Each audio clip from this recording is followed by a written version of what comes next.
નમસ્કાર વિદ્યાર્થી મિત્રો, વંદે ક્લાસીસ યુટ્યુબ ચેનલમાં આપનું હાર્દિક સ્વાગત છે।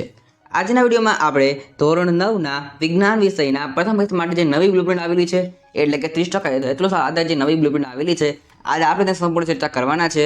તમારા માટે આ વિડીયો ખૂબ અગત્યનો સાબિત થવાનો છે। તમારે વિડીયો અંત સુધી જોવાનો છે। વિડીયો પસંદ જો તો વિડીયો લાઈક કરજો અને શેર જલ્દી કરજો જેથી બાકીના વિદ્યાર્થીઓ પણ વિડીયોને જોઈ શકે। આ જે બ્લુપ્રિન્ટ છે ધોરણ 9 વિજ્ઞાનની પ્રથમ પરીક્ષા માટેની બ્લુપ્રિન્ટ છે, તો ખાસ તમે જરૂરથી વિડીયોને લાઈક કરજો અને આપણે ચાहे બધા વિષયની બ્લુપ્રિન્ટ મૂકેલી છે તે મેળવવા માટે તમે જરૂરથી આપણી ચેનલ સબસ્ક્રાઇબ કરી લેજો। તો ચાલો આપણે આજના વિડીયોની શરૂઆત કરીએ। ધોરણ 9 વિષય વિજ્ઞાન પ્રથમ પરીક્ષા માટેની નવી પ્રશ્નપત્રનું પરિરૂપ એટલે કે બ્લુપ્રિન્ટ। તો કુલ તમારે 50 માર્ક્સ પેપર આવવાનું છે, તે સમય તમારે કુલ 2 કલાકનો અહીં તમારે સમય રહેવાનો છે। સૌથી તમને આપેલું છે અહીંયા હેતુ પ્રમાણે ગુણભાર, તો તમારે જે જ્ઞાનના આધારે 11 ગુણના પ્રશ્ન આવશે, સમજના આધારે 18 ગુણના પ્રશ્ન, ઉપયોજનના આધારે 15 ગુણના પ્રશ્ન છે, વિશ્લેષણના આધારે 3 ગુણના પ્રશ્ન છે અને મૂલ્યાંકન એટલે કે અનુમાનના આધારે તમારે અહીંયા 3 ગુણના પ્રશ્ન આવવાના છે। તે બાદ તમને આપેલા છે અહીંયા પ્રશ્ન પ્રકાર પ્રમાણે ગુણની ફાળવણી। સૌથી પહેલા છે હેતુલક્ષી પ્રશ્ન, તમને કુલ 15 પૂછાશે જનરલ વિકલ્પ વિના, અને જનરલ વિકલ્પ સાથે 15 ગુણના પ્રશ્ન તમને પૂછાશે। આમ તમારે તેના કુલ 15 ગુણ છે। તમને ખ્યાલ હશે કે આ વખતે છે એ હમણાં જ એટલે 2 દિવસ પહેલાં જ એક નવો પરિપત્ર આવેલો હતો ગુજરાત બોર્ડ તરફથી કે તેમાં તમારે છે નવી બ્લુપ્રિન્ટ જાહેર કરેલી હતી।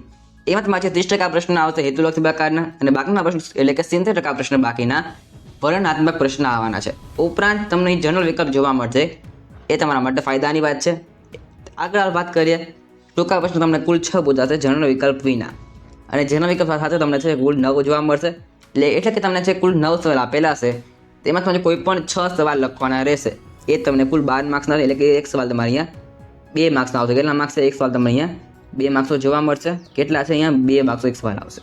ત્યારબાદ ટૂંકા પ્રશ્ન 2 તમને કુલ 8 આપેલા હશે। કેટલા હશે? 8 આપેલા હશે। એમાં તમે જે તમને સારા આવડતા હોય કોઈ પણ તમે 5 લખી શકો છો।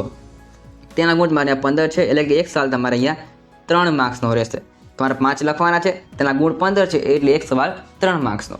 ત્યારબાદ લાંબા પ્રશ્ન એટલે કે વિસ્તૃત જવાબવાળા પ્રશ્ન તમને પેપરમાં 3 આપેલા હશે, તેના ગુણ તમારે અહીંયા 2 એટલે કે તમારે 3માંથી કોઈ પણ 2 લખવાના છે। 3માંથી કોઈ પણ 2, તેના ગુણ તમારે 8 છે, એટલે કે તમારે એક પ્રશ્ન તમારે 4 માર્ક્સનો રહેશે। આમ તમારા પેપરમાં તમને કુલ 35 સવાલ જોવા મળશે। એમાં તમારે કોઈ પણ 28 પ્રશ્નના જવાબ લખવાના છે। તેવા તમને આપેલા છે અહીંયા પ્રકાર પ્રમાણે ગુણની પેટે તમને આપેલું એટલે તમને ચેપ્ટર વાઇઝ ગુણભાર તમને આપેલા છે। તમારા માટે અગત્યનું વાત છે, તમારે જરૂરથી આનો સ્ક્રીનશોટ લઈ લેજો। તો વાત કરીએ આપણે ચેપ્ટર નંબર 1 આપણી આસપાસમાં દ્રવ્ય, એમાં તમારે 8 ગુણના પ્રશ્ન આવવાના છે। ચેપ્ટર નંબર 2 આપણી આસપાસના દ્રવ્ય શુદ્ધ છે, એમાંથી 8 ગુણના પ્રશ્ન। ચેપ્ટર નંબર 5 સજીવનો પાયાનો એકમ, એમાંથી 8 ગુણના પ્રશ્ન। ચેપ્ટર નંબર 7 ગતિ, 8 ગુણના પ્રશ્ન। ચેપ્ટર નંબર 8 બળ તથા ગતિના નિયમો, એમાં 8 ગુણના પ્રશ્ન છે। અને ચેપ્ટર નંબર 12ની વાત કરીએ અન્ન સ્ત્રોતમાં સુધારણા, એમાં તમારે 10 ગુણના સવાલ આવવાના છે। તો આમ તમારે છે ચેપ્ટર નંબર 1, 2, 5, 7, 8 અને 12 આટલા તમારા ચેપ્ટર ફર્સ્ટ એક્ઝામના સિલેબસમાં રહેવાના છે। એ તમે જરૂરથી ધ્યાનમાં રાખજો, અને આ તમારા માટે અગત્યનું છે। ચેપ્ટર વાઇઝ તમને અહીંયા ગુણભાર આપેલા છે। આગળ આપણે વાત કરીએ, અહીં તમને આપેલું છે વિજ્ઞાન વિષયનું ધોરણ 9 વિજ્ઞાનનું પેપર તમને આપેલું છે અહીંયા, એટલે કે તમારા સંપૂર્ણ પ્રશ્નપત્રનું માળખું તમને અહીંયા કહી દીધું છે। તો વાત કરીએ સૌથી પહેલાં આપણે સેક્શન નંબર એટલે કે વિભાગ એની વાત કરીએ, જે તમારે કુલ 15 ગુણનો વિભાગ રહેવાનો છે। એમાં તમને આવશે પ્રશ્ન નંબર 1 થી લઈને 15 સુધીના પ્રશ્ન। આમાં તમને શું આવી શકે? તો કે MCQ તમને પૂછી શકે છે। ત્યારબાદ તમને આવી શકે છે ખરા ખોટા, ખાલી જગ્યા, વ્યાખ્યા, સૂત્ર, તમને એકમ પૂછી શકે છે, એક શબ્દ કે વાક્યમાં પ્રશ્નબોધ પૂછી શકે છે, પૂર્ણ નામ પૂછી શકે છે, જોડકા આવી શકે છે। એ બધું તમને વિભાગ એમાં આવી શકે છે। એ તમે આ બધા જે સવાલ છે એ બધા હેતુલક્ષી પ્રકારના છે, તમને બધામાં ઓપ્શન આપેલા હશે। આ વાત કરીએ વિભાગ બી, જે તમારે કુલ 12 ગુણનો વિભાગ બી રહેવાનો છે। તેમાં તમારા ક્રમ રહેશે 16 થી લઈને 24 સુધીના પ્રશ્ન। આમાં તમને જે કુલ 9 પ્રશ્ન આપેલા હશે। કેટલા હશે? 9 સવાલ આપેલા હશે। એમાં તમારે કોઈ પણ 6 ના જવાબ તમારે લખવાના છે 40 થી 25 શબ્દોની મર્યાદામાં। તમને 9 આપેલા હશે, એમાં તમારે જે તમને સારા આવડતા હોય એ તમને કોઈ પણ 6 તમે લખી શકો છો।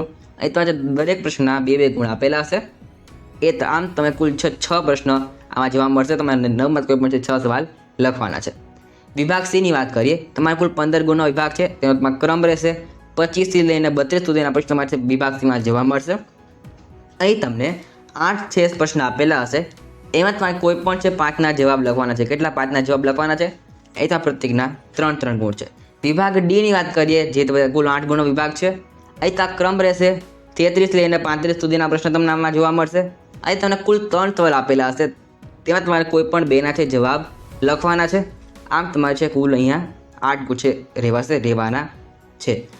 આ તમારે છે ધોરણ 9 વિજ્ઞાનની સંપૂર્ણ પેપર છે, એટલે કે બ્લુપ્રિન્ટ અથવા તો માળખું છે રહેવાનું છે. તમને અહીંયા એક નોંધ આપેલી છે, જે તમે ધ્યાન રાખજો કે પ્રથમ પરીક્ષા માટે છે સપ્ટેમ્બર માસ સુધીનો અભ્યાસક્રમ તમારે છે સંપૂર્ણ અહીંયા રહેવાનો છે. ક્યારે સુધી? તો કે સપ્ટેમ્બર માસ સુધીનો અભ્યાસક્રમ. આ પણ છે જે વિદ્યાર્થીઓ દ્રષ્ટિહીન છે તેના માટે છે કે તેમના માટે પ્રશ્નપત્રમાં આકૃતિ, ચિત્ર, નકશો, આલેખ વાળા પ્રશ્ન છે મૂકવા નહીં. તેના માટે તમારે અન્ય પ્રશ્ન મૂકવાના રહેશે જે દ્રષ્ટિહીન વિદ્યાર્થીઓ છે તેના માટે લાગુ પડે છે. તો આ હતી તમારે જે ધોરણ 9 વિજ્ઞાનની સંપૂર્ણ પેપર છે, એટલે કે બ્લુપ્રિન્ટ. તમને જો વિડીયો ગમ્યો હોય તો વિડીયો લાઈક કરજો, શેર જલ્દી કરજો, જેથી બાકીના વિદ્યાર્થી સુધી પણ આ માહિતી પહોંચી શકે. તમે જ્યારે પણ નવા આવેલા હો તો ખાસ ચેનલને સબસ્ક્રાઈબ કરી લેજો.